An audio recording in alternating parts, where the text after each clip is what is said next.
An anthology about the bad, the short-lived, and the forgotten shows and events in television history. This is It Was a Thing on TV. Punisher! Control! Harry, before I change my mind! I give you Super Train.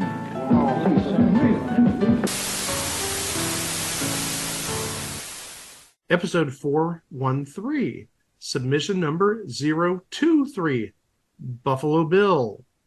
Buffalo Bill aired on the NBC television network from June 1st of 1983 to March 29th of 1984, over 2 seasons, totaling 26 episodes, one of which went unaired. So that's 10 more than Uncle Croc's Block, Hudson Brothers Razzle Dazzle Show, Schooled, J.J. Starbuck, a number of aired episodes of Salvage One, and infinitely many other shows. And Greg, if you have it handy... This is actually the first entry we have that's premiered in June of 1983. So this falls in between Bob Rooney Day on Late Night with David Letterman and We Got It Made, which premiered on September 8th. But overall, for 1983, we must have covered 24 shows. I mean, obviously, Manimal, Mr. Smith.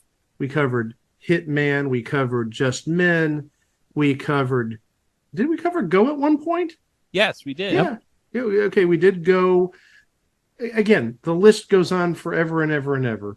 It's, I believe, the 30th subject that originates in 1983, not the show itself.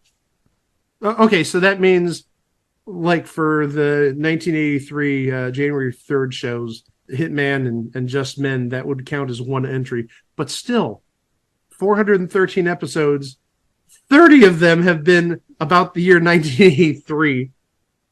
You forgot the most important show on NBC from 1983. The Match Game Hollywood Squares Hour.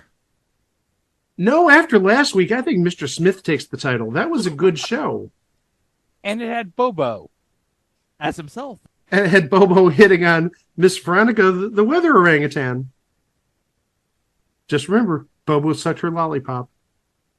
Theme music, please!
We're here this week, and as I said last week, we're doing sort of the spiritual successor to Schuckapalooza last year. We're doing what I affectionately call Dabney Colemania. We're talking about Dabney Coleman, really one of the great actors from the 80s. Just didn't have any good shows, to be honest. In case you don't know, Dabney Coleman, probably best known for being the boss on 9 to 5. He was also in Tootsie. He was in one of my favorite movies as a kid, Cloak and Dagger. And he tried taking that success to television, and he had marginal success. He was on 24 episodes of Boardwalk Empire, 67 episodes of The Guardian. He was on 14 episodes of Recess as the principal. I didn't watch Recess, so that's a little new to me. Oh, another show I remember, and you got to think we're going to cover this one day, Madman of the People. I remember that show. And he also played Merle Jeter on 148 episodes of Mary Hartman, Mary Hartman, and appeared on a couple of episodes of Fernwood Tonight, and appeared on 130 episodes of Fernwood Forever. So he's deeply entrenched in that Fernwood Tonight, Mary Hartman universe. But we're not here to talk about Fernwood Forever, Fernwood Tonight, Mary Hartman, Madman of the People. We're here to talk about the first TV show that he had a starring role on that really, taking a look at all the reviews I saw, everybody said this should be a hit. But obviously, as I said earlier, 26 episodes says everything but a hit. We'll get into the hows and whys later. But briefly, what this was about was Dabney Coleman played Buffalo Bill Bittinger. He was an egotistical talk show host on WBFL, a small TV station in Buffalo, New York. See, his name is Bill Bittinger. He's in Buffalo, New York. We get Buffalo Bill. Clever. And really, people who worked with him did not like Bill's qualities. Again, he had a bit of an ego, to say the least. He was sort of harsh around his staff. So maybe made a little bit of a uncomfortable workplace, if you will. And he actually aspired for bigger things. That was his goal. Well, I think that's like every TV personality's goal, is to move up in the food chain. Yeah, you like being in Buffalo, but you know what? It would be better if you're in Chicago. Or it would be better if you're in, even let's say, a Toronto, a big metropolitan city, which is not that far from Buffalo. So yeah, Bill's ego may get the best of him and makes life miserable for everybody he works with, particularly his manager at the station, Carl Shub, who's constantly dodging lawsuits based on Bill's behavior. The one person that Bill is unable to bully is his director and on and off lover, JoJo White. Ooh. So, yeah, he wants to go to the big leagues, and maybe it's not best if you, like, trample all over your coworkers in the process. And what happens when he does trample all over his coworkers? Wacky shenanigans happen. There you go, Greg. There's the new hilarity ensues. Wacky shenanigans happen. Good. I knew you'd like me to use that. And as I said earlier, the critics actually praised Buffalo Bill. And I have an article from the day Buffalo Bill premiered, and this is from William Hickey. It's called Buffalo Bill Rides the Range of Top Comedy. NBC, a network striving to improve its primetime comedy lineup, is making a solid move with a splendidly humorous production called Buffalo Bill. Buffalo Bill has Dabney Coleman as a slightly dim-witted but totally ambitious television talk show host in Buffalo, New York. The character he plays, Bill Bittinger, is outrageous, obnoxious, deceitful, and thoroughly insecure. He is also highly amusing and notably endearing in his transparency. Shades of Merle Jeter in Mary Hartman. Again, that's the character that Dabney Coleman played in Mary Hartman. Coleman has done it again. That is, he has taken a character with little redeeming social value and somehow made him an enjoyable buffoon, a person to be reckoned with in the network television primetime scheme of things. With apologies to Buffalo, Bittinger is the proverbial big fish in a small pond and unhappy about it. While he praises the city at every possible opportunity, all the while he's plotting to get to the Big Apple and the big time. As the storyline goes, Bittinger, like many other TV talk show hosts, will do anything to boost his ratings. Also, according to the storyline, the more outrageously he behaves, the more the citizens of Buffalo tune him in, thereby sending his ratings heading for the stratosphere. It's a good thing that they do, for his big boss, the owner of the station, can't stand him. Being a practical man, however, the proprietor of the mythical WBFL TV tolerates Bittinger's presence because high ratings translates to big profits. Every farce needs a touch of realism to make it play. There's more to this, but I'm not going to give you like all 20, 30 paragraphs. It's actually quite a long article. But that's the general gist of it. Is Bill Bittinger loves Buffalo. doesn't want to stay in Buffalo, wants to go to New York. And basically, he's not making anybody stop him. He's going to irritate everybody he can. We talked about Dabney Coleman already. We don't need to get further into his resume. So we'll talk about the other people in this series. Playing his off and on girlfriend that we mentioned earlier, JoJo White, is Joanna Cassidy. And we mentioned her because I believe we talked about her in The Cool Kids. She was a guest star on that. Yes, we did. I can't believe that's the only thing we talked about her in, would be that. Yeah. She's had like a storied career. She was in like Blade Runner. She was in Who Framed Roger Rabbit. You're right about that. I'm just surprised that the only thing we might have talked about her in was The Cool Kids. Playing the station manager, Carl Shub, this is another one of those cases. We talked about it in the past, the butterfly effect, where, if something happened that TV history might be changed forever. If Buffalo Bill actually lasted more than a year, I think we'd have some changes with a certain TV show, one that's beloved to me. Playing Carl Shub, the manager of the TV station, is Max Wright. Willie Tanner. Oh, I thought we were about to talk about Misfits of Science, because we did talk about him in Misfits of Science. You're right, we did. Now I wonder if Buffalo Bill lasted longer, how does that affect Misfits of Science? Again, stepping on the butterfly, changing time forever. But no, seriously, I know him best, and probably everybody listening to this knows him best as Willie Tanner on Alf. And if you get Plex, there's a 24/7 Alf channel. Not just 24/7 Alf, but you also get Alf Tales and you get Alf the Animated Series. You get all the Alf outside of Project Alf. But also, Alf is on the Maximum Effort channel on Freevee. Yeah, but it only airs like 2 times a day from what I've seen. Yeah, but it's still airing on Maximum Effort. It's still airing on Maximum Effort, and we've talked about how much we love Maximum Effort. Playing Woody, I don't have a role for him necessarily. I'm guessing he works at the station, maybe as a friend of Buffalo Bill's, is John Fiedler. And actually looking at his face, we've talked about him.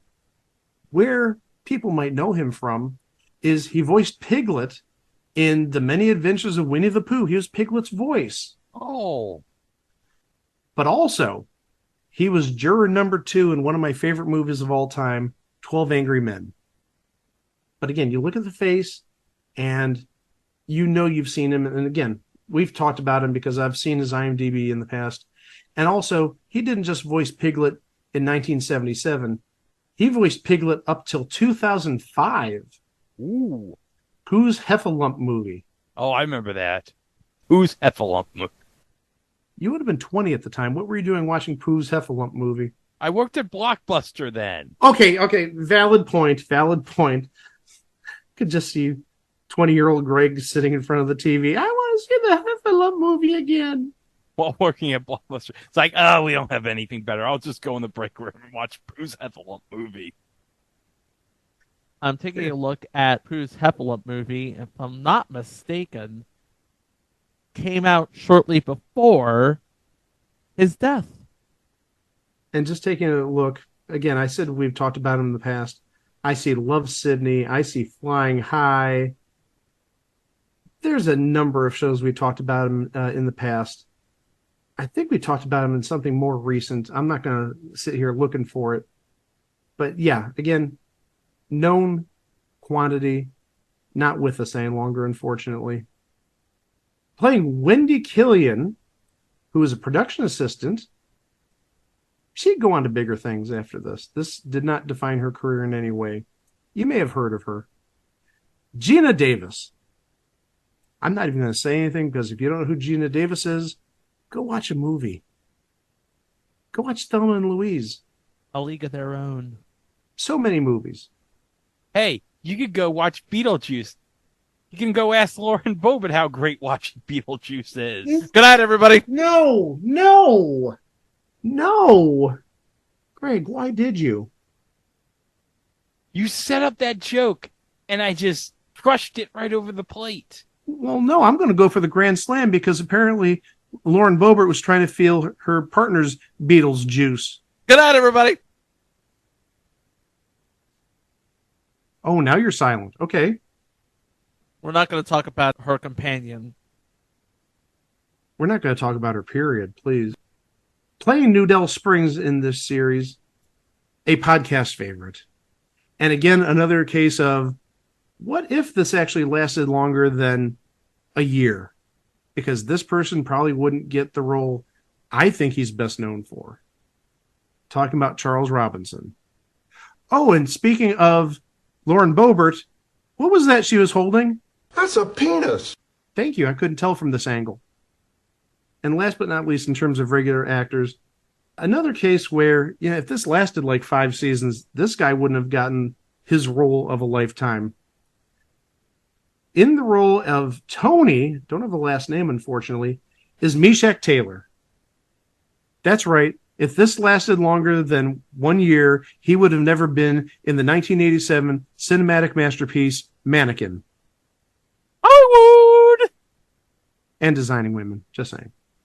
And to tell the truth, let's just complete the trifecta there. By the way, how'd you like the fact that they snuck in that one Burger King commercial with Elizabeth Shue and Andrew McCarthy in the Mr. Smith break? Wonderful. The entire Mr. Smith episode was just absolutely brilliant. Did we mention the creators of this show? I was actually going to get to that because these are people that we've talked about often. This is, I think, at least the third show we've talked about them on, and I'm sure there's more.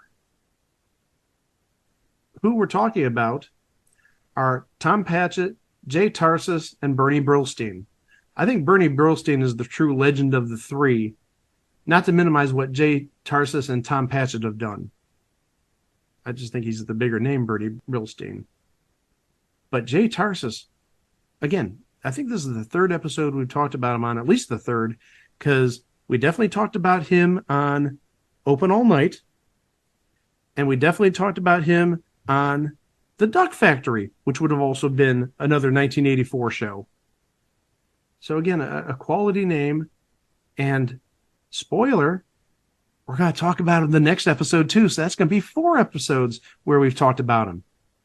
And Tom Patchett, I do believe, is the partner of Jay Tarsis in terms of production, creation, and whatnot. I remember his name on Open All Night for sure. Tom Patchett. So we've talked about him as well. And with that, let's talk about some episodes. Starting with the pilot. When his best friend Pete Killian of 60 Minutes dies, Bill Bittinger, the egocentric talk show host of the high-rated local show Buffalo Bill, immediately applies to 60 Minutes as a replacement news anchor.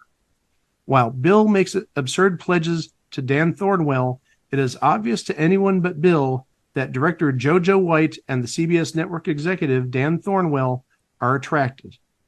Bill later blunders into Joanna's apartment, picking up where he thinks he left off, even though Joanna has changed the lock on her door and told him to not drop by without calling first. Even when Thornwell appears at the door for their date, it takes Bill a few minutes to realize that Joanna and Dan are on a prearranged date, though he still tries to turn it to his advantage. After turning down an apparent contract offer from Carl, he receives a phone call from CBS. When he tells the live audience that he is elected to stay in Buffalo for his talk show, JoJo opines the crew that Bill obviously was not offered 60 Minutes. Bill refuses an order from Carl to hire a new research assistant until he meets and subsequently hires the late Pete Killian's beautiful and intelligent daughter, Wendy. Maybe it's just me. Seems kind of weird that they'd mention not just another network on this show, but another show on that network. I know that NBC didn't have much going for it necessarily in the news department in 1983. I mean, they could have used Today. They could have used First Camera, even though that's probably a step or two down. But I just find it weird that they used the name CBS and used 60 Minutes, unless this was originally pitched to CBS. We do have a name in this episode playing Dr. Murphy, the professor himself from Gilligan's Island. Russell Johnson. Got another name in this episode, too. Somebody we talked about already. Playing Dan Thornwell, Jason of Star Command himself, Craig Littler. This takes us to episode 2. Buffalo Beat. After his bad interview with female chef Teresa Gallardo, Bill is given a co-host, prompting him to be worried about his popularity. Much to his relief, actress and model Tamara Brooks has stage fright, panicking. Bill is fearful for his life when his African-American makeup artist, Nudell, confronts him over Bill's comments about him. Nudell being Charles Robinson, as we mentioned earlier. Couple names in this episode. Playing the lovely Tamara Brooks, the equally lovely Simone Griffith, Annie from Death Race 2000, and playing the chef, Teresa Gallardo, Elsa Raven. Ida Strauss from Titanic played a role on Amen as the housekeeper to Deacon Fry, Sherman Hemsley. Make sure he's all prim and proper for the Boom Boom Room. Episode 3. Woody quits. After enduring insults from Bill for 3 years, Woody quits as a stage manager and demands an apology, prompting Bill to hire Nudell as his replacement. Nudell turns out to be an incompetent stage manager. Woody, who also works for a company that manages properties, threatens to evict Bill out of the apartment. In the station's cafeteria, Bill hurts Woody by pushing his chair onto him, but then apologizes. Woody takes it as an apology for Bill's past demeanor toward him. That will take us to episode 4, Buffalo Bill and the Movies. During his interview with actress Lauren Stockton, Bill calls Joan Seeger, the producer of the movie My Father's Blood, featuring Lauren, for an audition to be a character's father. After Bill loses the part, he rehearses a scene with a firefighter chief at the talk show to win his audience's esteem. Unfortunately, the rehearsed scene prompts the audience to praise the chief's acting abilities, leaving Bill disappointed. Even Woody thinks that Bill stunk and overacted. I don't want to say I'm surprised, but Buffalo Bill comes across as a bit of a ham, as one who would overact. Playing Joan Seeger, the director of the film that Lauren Stockton is in, is a lady by the name of Lou Leonard, who was also in an episode of Amen, but was on 10 episodes as Gertrude Riley of Jake and the Fat Man. The original, not the prequel. Did she get asked by the Fat Man about what was in the cheese Danish? No, I don't think she got asked about the cheese Danish and what was in it. Sorry, Greg. Lou Leonard, looking at her, I remember where I know her from. She was on the season 3 premiere episode of Married with Children, where she played like the evil librarian, Mrs. DeGroot. Al hated her. And Al hated her even more because Al had a book from like 5th grade that he didn't return, and there were like $2,000 in late fines accrued to it. And so he's like, well, I returned the book. Okay, let's go to the shelf then and take a look at it. And Al and her go to the bookshelf, and he's like, is that a duck? Trying to get her attention so he could slip the book back in there. And then finally, he he pushes this mobile ladder into her. She sort of stumbles over, and he puts the book in and says, oh, look, it's been here all along. The little train that could. And Al got busted because they had a video camera there, and the video went all across Chicago news. And they called him like the biggest bum in Chicago. Oh, Al. Could it be that you don't have the $2,000? Could it be that I was correct when I made an educated guess that you would fail in life? Could it be that the nails that hold your chair together are from the planet Krypton? Oh, look, it's after 12. That's another 20 cents you owe us. Well, it just so happens that I returned that book years ago. I'd remember if you did. You weren't here. I'm always here. Not that day. I believe that was the day of the big cake heist. You were rounded up for questioning. Perhaps a policeman's rubber hose can get to the truth. Wait, I'll just go to the shelves and get that book and prove it to you. We'll both go. So, Mr. Bundy, what do you do for a living? Presuming you're not still in high school. Librarian hitman. I thought so. Let's see, I know I put it here somewhere. Is that a duck? The book, Bundy, the book. Yeah, maybe it could be. Oh, here it is.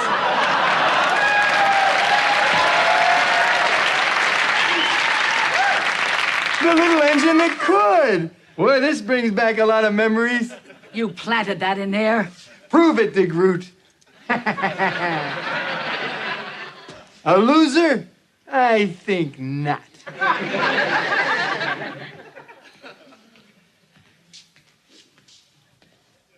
So I paid a little fine. I apologized. That was it. Oh, see, Al, you were worried over nothing. Yep, you're right. Kids, let this be a lesson. You can't do wrong doing right. It's good. On the darker side of the news, surveillance cameras in the Oakwood Library caught the man with the most overdue book in the city's history as he sneaked the little engine that could back on the shelves to avoid paying the fine. Watch carefully in slow motion as he distracts and almost kills the librarian, then slips the book back on the shelf. So take a good look at this man. He's been identified as Chicago's own Al Bundy. In this reporter's opinion, a true piece of human garbage.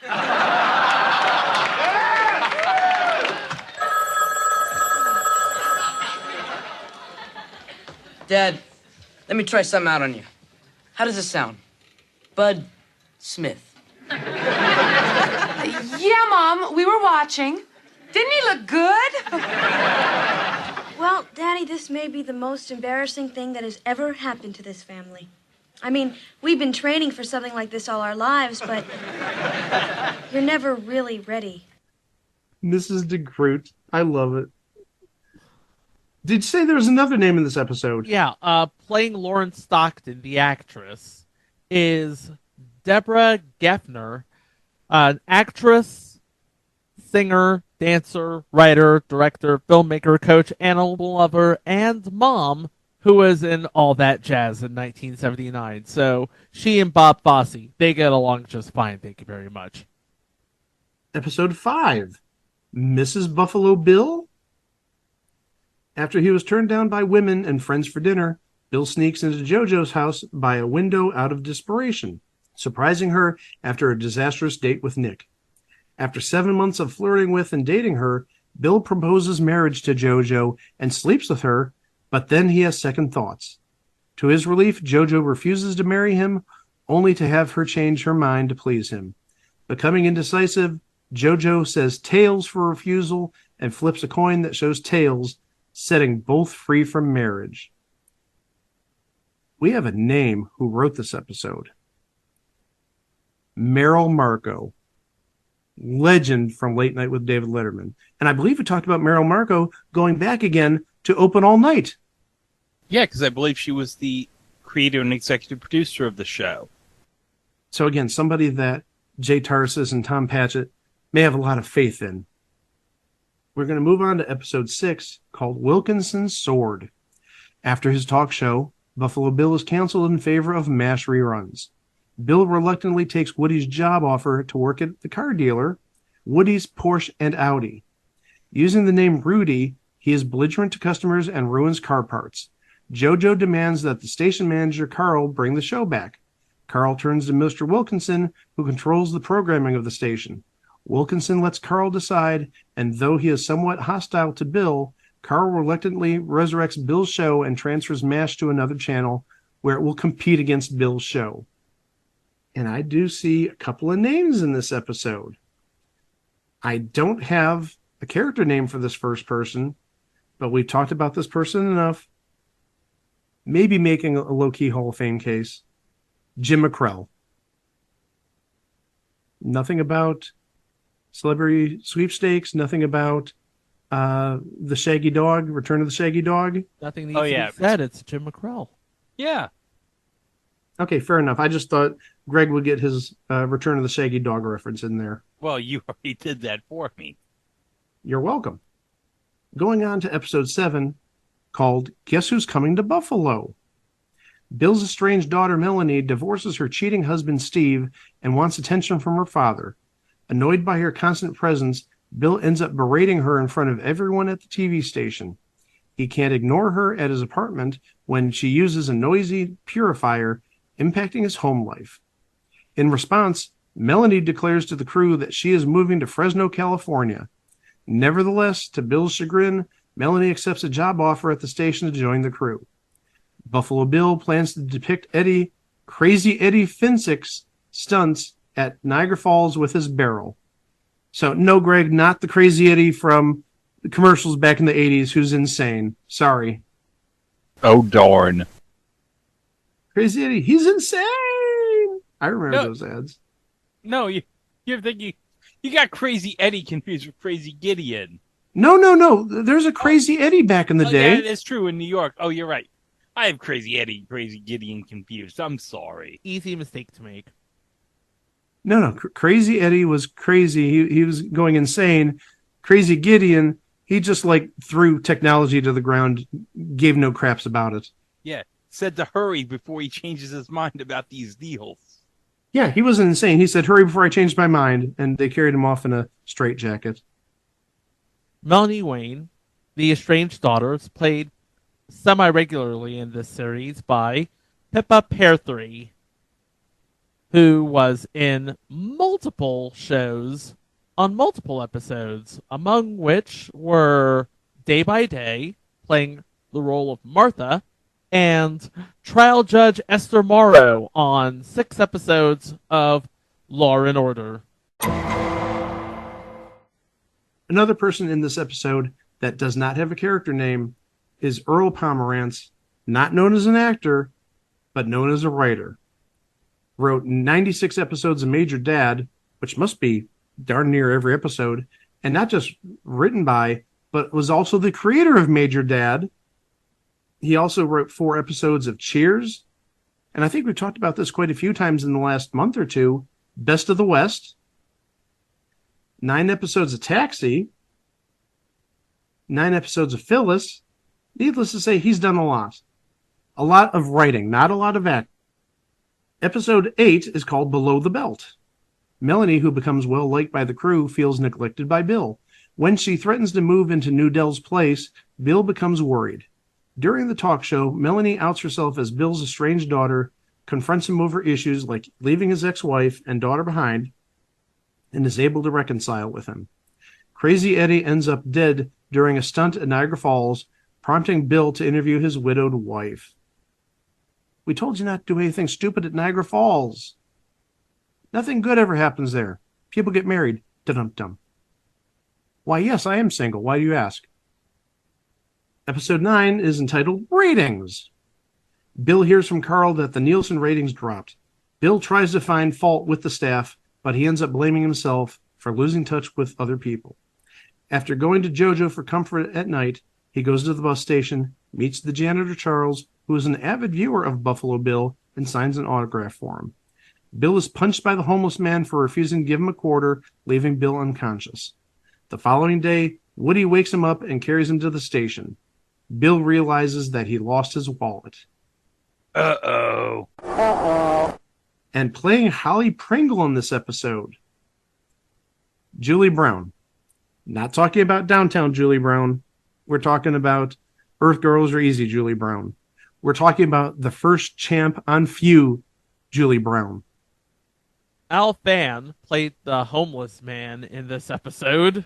Charles Williams was known primarily as an early to mid-'80s voice actor, but you've seen him on 6 episodes of Home Improvement, 2 episodes of Martin, and 16 episodes of something called Bodies of Evidence. And also, he was Lou on Stop or My Mom Will Shoot. Episode 10 is called True Love. Bill is attracted to Melanie's new friend, Angela Katumi, and wants her to play a flute on the talk show, but Carl refuses. When Bill goes against his orders, Carl interrupts the broadcast without regret. Angela breaks up with Bill, especially for his selfishness, after which Bill vengefully breaks everything in Carl's office. Episode 11 is called The Fan. Bill is stalked by the frequent female caller Clara, who claims him as her baby's father. What? When she trespasses the station with fake janitor clothes and walks onto the talk show, Bill shows empathy for Clara, moving the audience and the crew. However, when Carl enters the broadcast booth and is swarmed by bees, he assumes it is the fault of Clara as Alexander Haig, a bee expert who was supposed to be the talk show's guest. Not the bees! Not the bees! Ah! This takes us to episode 12, which is the unaired episode called Hackles. Bill insults Dr. Solomon, the toxic waste expert, at the talk show and interrupts the interview by bringing in the Burt Reynolds lookalike. Wendy confronts Bill, encouraged by Carl and JoJo, and Bill shows sympathy to her, prompting her to reconcile. The following day, Bill changes Wendy's prepared questions for another guest against her will, but Wendy is reluctant to confront him.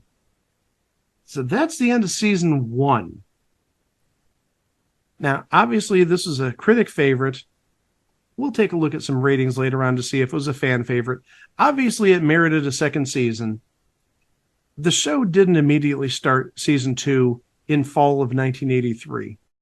The first episode of season 2 actually aired on December 22nd of 1983. So this is like 3 months after the fall season premiered. And we should note that the first season did run till late August. So, yeah, makes sense. Give it a little hiatus. Use it as a mid-season replacement or something to fill a slot. And actually, given that date, December 22nd of 1983, I don't think it aired on Friday nights, but I'm just saying, might this have replaced Mr. Smith? Don't answer that. We'll talk about that later. We'll start with the first episode, which is called Hit the Road, Nudell. Having enough of makeup artist Nudell's patronization on Bill's ego, Bill tells Carl to fire Nudell. Fearing discrimination lawsuits and the NAACP, Bill hires Nudell back. Before doing so, Bill confronts him about Nudell's attitude and tells him Bill's past story about taking a ride without his pants in a taxi driven by an African-American man. Nudell accepts taking his job back only to demand sharing Bill's dressing room, which he reluctantly accepts. Big name in R&B in this episode. Playing herself, Little Esther Phillips. Hit the top 10 in 1962 with Release Me. And she died less than a year after this episode was recorded, August of 1984. Moving on to episode 2 of season 2, Jerry Lewis Week. Kurt stands up to Bill as the studio does a tribute to Jerry Lewis. And actually, about this episode, TV Guide in 1997 ranked this episode on its list of 100 greatest episodes of all time. Give some respect, guys. I don't want to say the number, but I have to. It was episode 69. Nice. What did I say about respect? I gave you guys one simple rule. I said, be respectful, which sort of implied don't say it, and you said it anyhow. Are you proud of yourself? Yes. But, Mike, we have somebody playing uncredited, a Jerry Lewis impersonator. I see 7 different Jerry Lewis impersonators, but I see the one that you're talking about who is uncredited. The one, the only, the legendary Jim Carrey. And please let us remember that less than a year from now, even a couple of months from this point, he'd be in The Duck Factory. Again, a Jay Tarsis show. I think he would already been on Carson at this point, right? Oh my gosh, you're asking the wrong person. I gotta Google that. But I'm just saying, he would have been on The Duck Factory literally months after this. And again, that was a Jay Tarsis show, so not really a surprise that he was on this. So YouTube says Jim Carrey's debut on Carson was November 24th of 83. And another big name, playing Staunton McMuller, is James Cromwell. I think all we need to say is Babe. That'll do, Pig. And another credit for a show I absolutely loved, which I think went downhill as time went on, but I loved it nonetheless, at least the first 2.5, 3 seasons. He played Natalie Z's father on The Detour. You guys didn't watch The Detour on TBS? I've watched The Detour on TBS. I watched it for Jason Jones. Jason Jones and Natalie Z, absolutely. But that was such a hilarious show the first 2 seasons. Then it sort of went sideways the 3rd season, and then it went just totally off the chain the last season.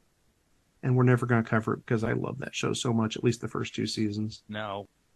Did we also mention Keone Young as a Jerry Lewis impersonator? I think you just did. Yep, so we have Jim Carrey, Keone Young, and 5 other people. And for the people at home who don't know who Keone Young is, could you please fill in the gap there? Voice actor, that Asian guy from That Thing. I believe we talked about him on Tales of the Gold Monkey, but definitely in Samurai Jack, and currently on Gremlins Secret of the Mogwai. Oh, I didn't even know that was airing now. We have talked about him in the past before because he was on an episode of Grady. Remember when we entered the Sanford verse? But also, he was on an episode of I'm a Big Girl Now. And he was on an episode of The Duck Factory. And an episode of E/R. Not E-R, Greg. Don't get me started. E/R. And Lady Blue. Oh, that's great. So that's 5 right there. Just remember, Lady Blue is all about Jamie Rose and her peace. Yeah. You know what we're talking about. Episode 3 from season 2 is called The Interview.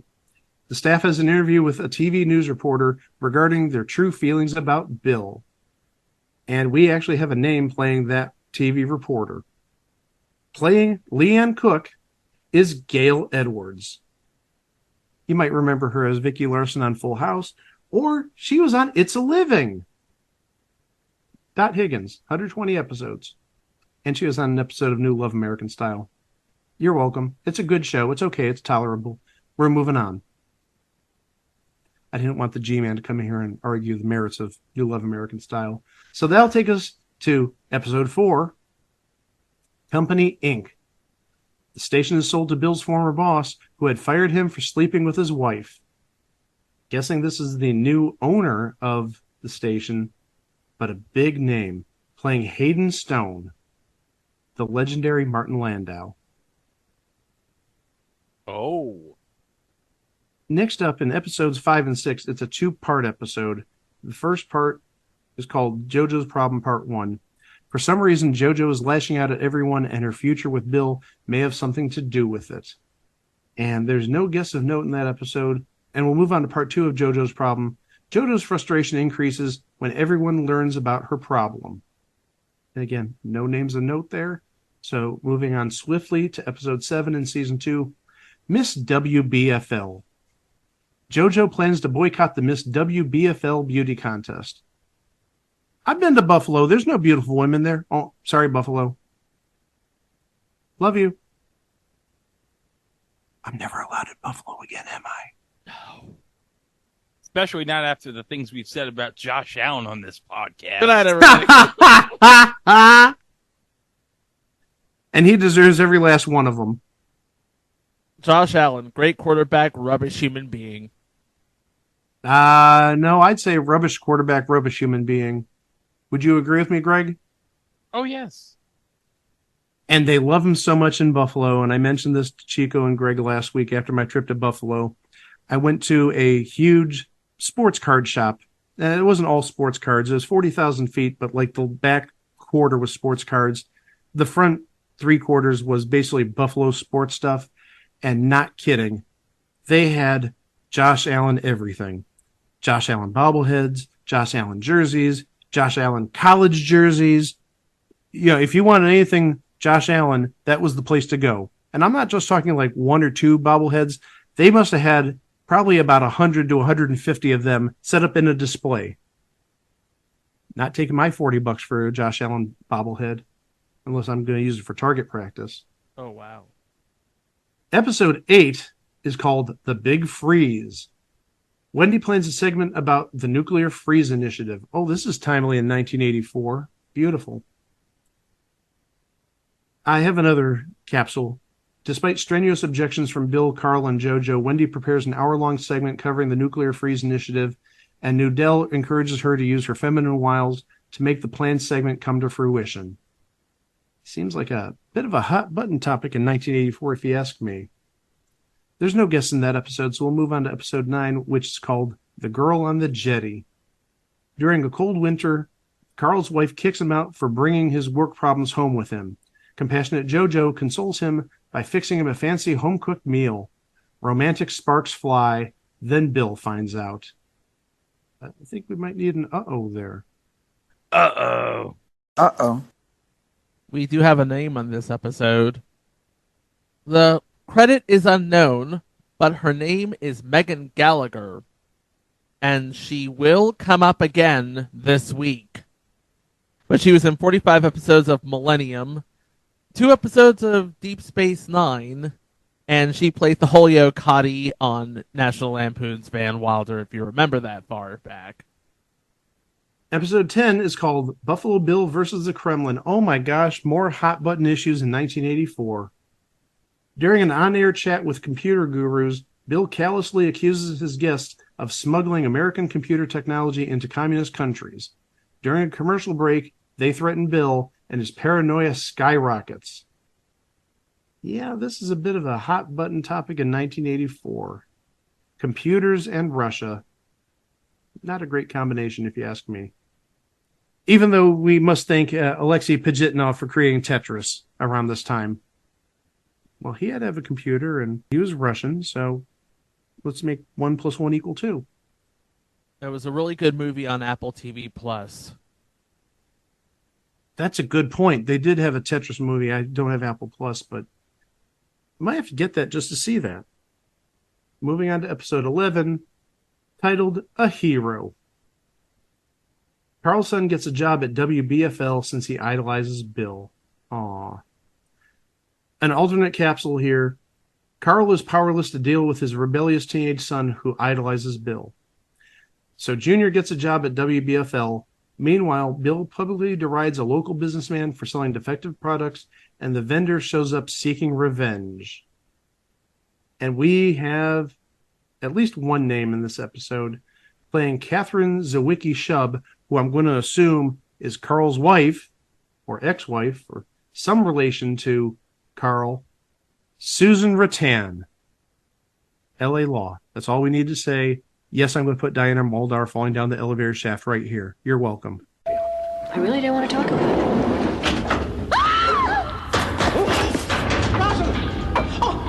Oh my God! See, I don't even need prompting anymore. I know where these things go. But playing Junior, somebody we talked about on the Open All Night episode, Sam Whipple. We did talk about him in the Open All Night episode. I remember that. So again, another person maybe in the Jay Tarsis, Tom Patchett Rolodex. All right, we're almost there, everybody. Episode 12 is titled The Tap Dancer. Bill wants to book the Alexandria Brothers tap dancers on the show, but 2 of them have died.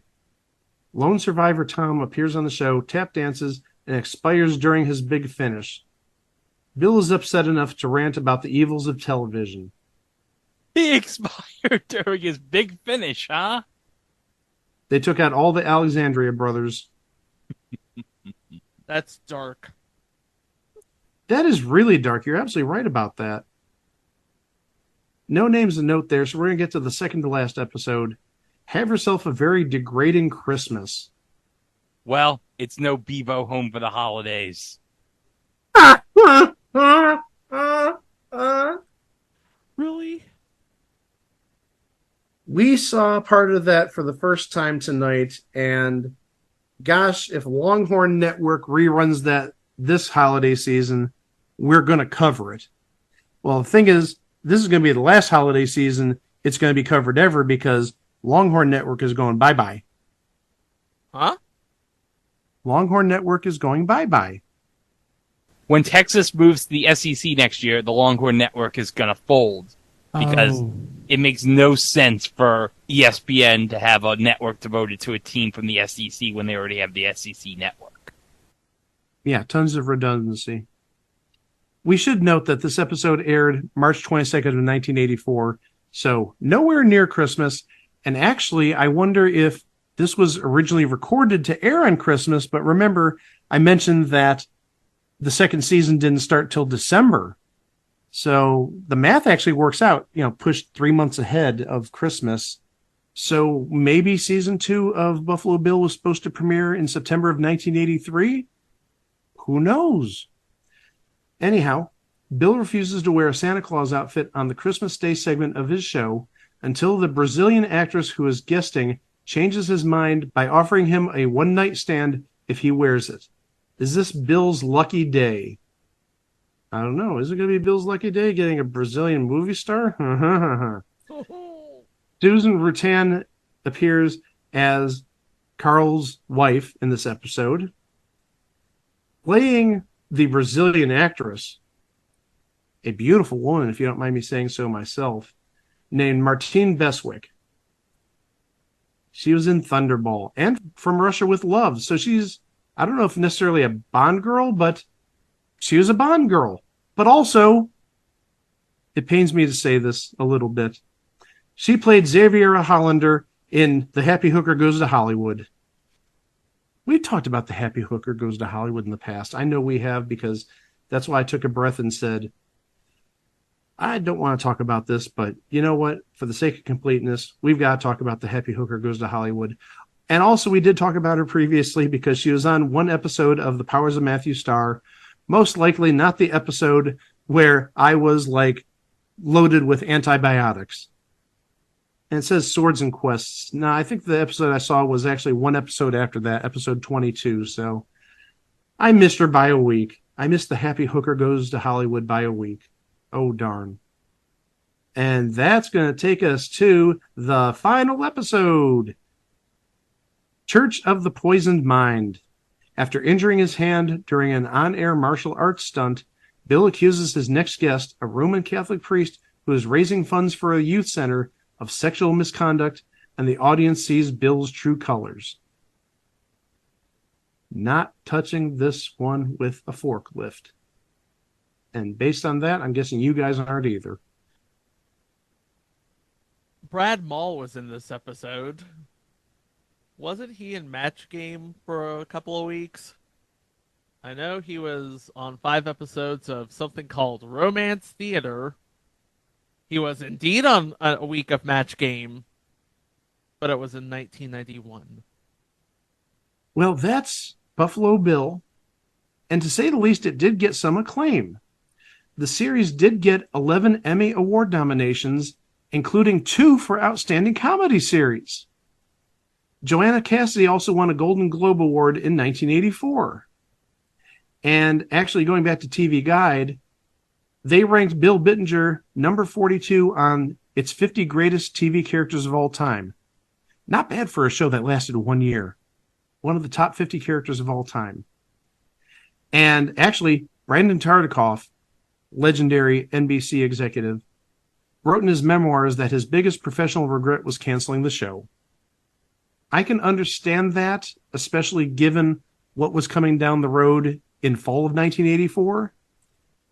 Maybe it's just one of those cases of, too much good stuff coming down the line. I mean, we had, at that point, the Mr. Black show.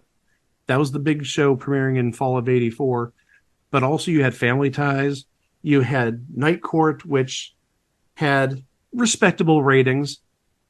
You had Cheers, and we talked about Cheers' struggles the first couple of seasons. So maybe it was just a numbers game where, unfortunately, they said, Buffalo Bill's got to go. It's a great show, but it's just not going to fit in this super lineup we're going to have in 1984. I don't have many weeks worth of ratings. I do have a few for the second season, so we can at least take a look to see where there might have been problems. I do have the ratings for Christmas of 1983, and really, it's not bad.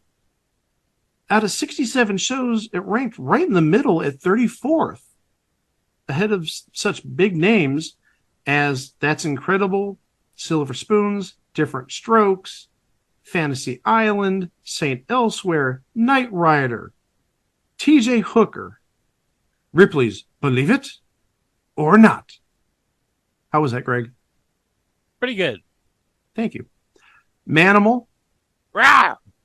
Three's Company, Whiz Kids. So it did better than, again, half the shows. If we look at the first week of January, maybe it's the holidays. I don't know. 46th out of 67. So that's The bottom third.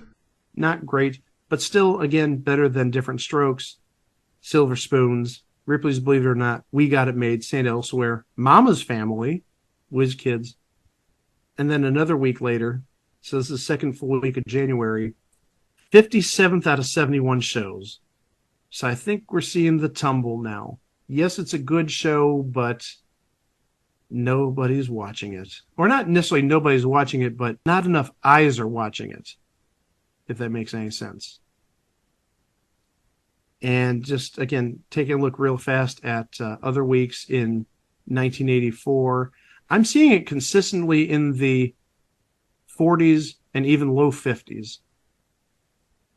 And yeah, maybe when you're going up against 60, 70 shows, maybe getting a renewal is, well, not necessarily a guarantee, but maybe it might be a little challenging. First week of February, 57th out of 65 shows. So you're like right near the bottom 10% there, bottom 15% for sure. Not good.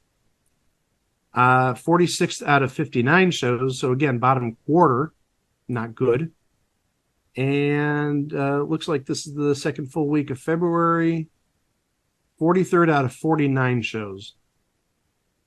Yeah, people just weren't watching it for whatever reason.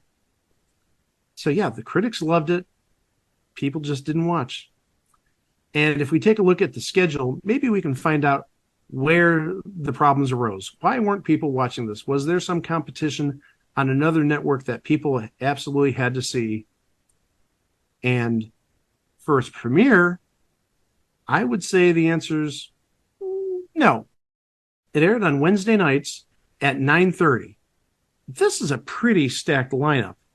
You had Real People at 8 to start the night, and this would have been Real People's second to last season. And then you had Facts of Life, Buffalo Bill at 9:30, and then the last season of Quincy at 10. Buffalo Bill went up against the second half hour of Tales of the Gold Monkey. So not really a big competition there from ABC. CBS looks like they aired a TV movie that night. Now, when it came back for the second season, this is a little tougher. In season 2, it aired on Thursday nights. Now I think I'm seeing why it may have been canceled. Thursday nights. Mr. Black is coming to Thursday nights in fall of 1984. Wonder if this would have survived if it was on a different night. Just saying. It aired at 9:30 p.m. on Thursday nights after Cheers, before Hill Street Blues. Pretty plush time slot if you ask me. Especially since Cheers is on the rise and Hill Street Blues is a known commodity at this point.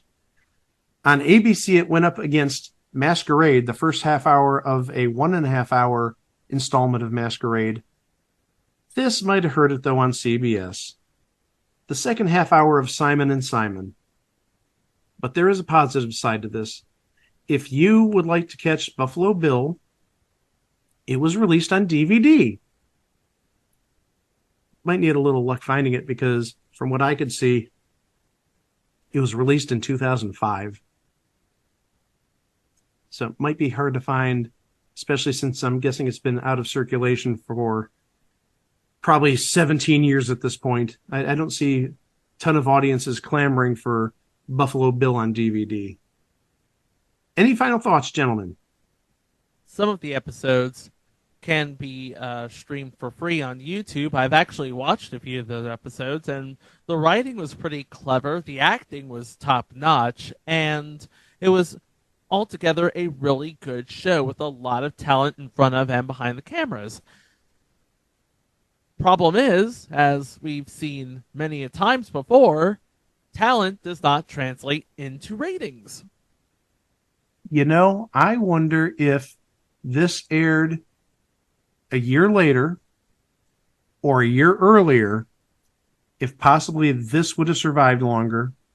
And also the same with Mr. Smith. Because, again, as we talked about last week, Mr. Smith, I think, was a perfectly enjoyable show. Very funny at times. Just the competition it went up against was killer. This show, brilliantly written, competition maybe not as bad as Mr. Smith's, but still it was short run, but really it deserved a longer life. The critics loved it. Maybe it's one of those things like it's the best show that nobody's watching, which I think is what people said about Cheers back in like 1982, 83. It's the best show you're not watching. And then a couple years later, people started watching it, and it's a classic.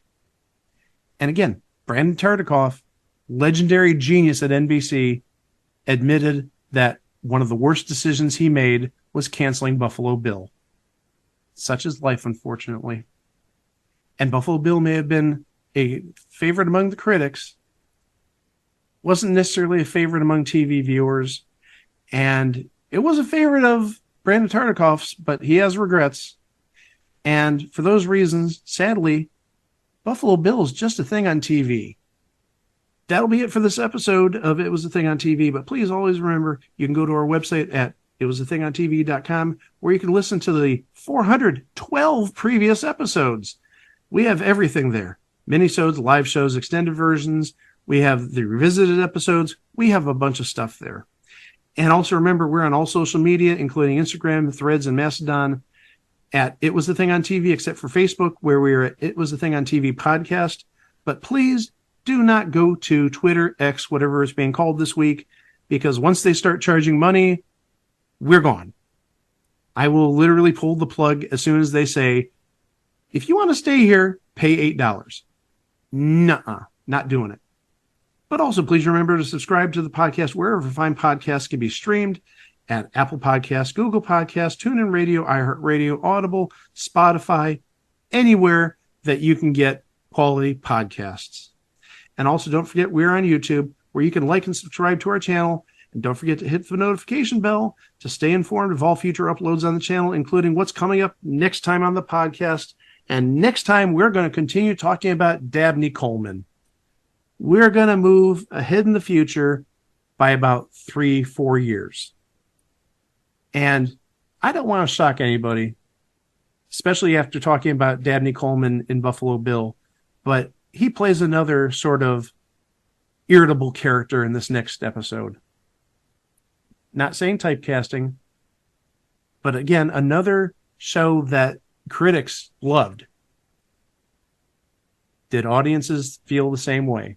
Well, I guess we'll have to stick around till Thursday to find out about that. But before we go, I want to give everybody a little reminder. Today is the 25th of September. Tomorrow, September 26th, if you watch Person, Place, or Thing, I, Mike, will be a super fan on that episode. And they don't specifically say the podcast in the episode. It's in the behind the scenes stuff, but there's a little bit of promotion for the podcast there. So if you want to see what I look like, if you haven't seen what I look like on social media or whatnot, go watch Person, Place, or Thing on tomorrow, on the 26th. Now we're going to close up the episode. Thank you as always for listening. Come on back Thursday for that episode as we continue Dabney Colemania. Wow! I'm Dabney Coleman. I'm all over, babe. Right on. Watch me on Mary Tyler Moore. Hi, Mary. Bill. That girl. Oh, Leon, am I glad to see you. The fugitive. Man named Kimball. He's wanted for murdering his wife. Cannon. Want a piece of club sandwich? No, no thanks. Naked City. I want to ask somebody a question.